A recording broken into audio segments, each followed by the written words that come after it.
भाई नमस्ते, काय सांगाल आजच्या गुलालाविषयी, विजयाविषयी? आजचा गुलाल खूप आमच्यासाठी इम्पॉर्टंट होता, कारण की आज या मैदानामध्ये दरवर्षाप्रमाणे मथुरीत असतो एलियनचा मोठा भाऊ.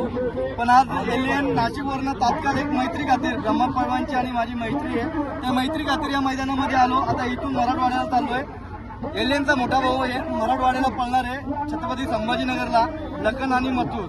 त्यासाठी मथुर तिकडे 18 तारखेला मथुर पळणार आहे. आता मी इथून मराठवाड्याला जाणार आहे.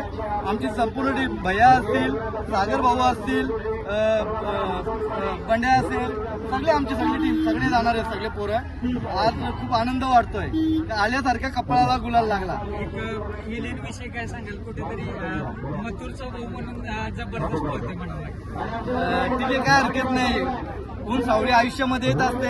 कुठेतरी पुढच्या टायमाला ही सुरुवात केली या सीझनची एलियनी गुलाल लावून कपाळाला. पुढच्या टायमाला चांगली सुरुवात करेल अशी अपेक्षा आहे मला. दादांनी काही मैदान वरवलं मला वाटतं. 6 तारखेला मथुरच्या नावाने त्यांनी 6 सप्टेंबरला मथुरच्या नावाने 1 लाख रुपयाचं काही दुसरा आणि बैल मैदान घेतलाय. तर त्यांना खूप साऱ्या शुभेच्छा असतील माझ्याकडून. पण येणाऱ्या काळामध्ये राहुल पाटील हा मथुरच्या नावाने मोठा भव्य दिव्य असा सोहळा करणार आणि मैदान घेणार बिना 1 रुपया घेता. ही बाईट लक्षात ठेवा. भले 2 वर्ष लागू द्या, नाही तर अजून 5 वर्ष लागू द्या.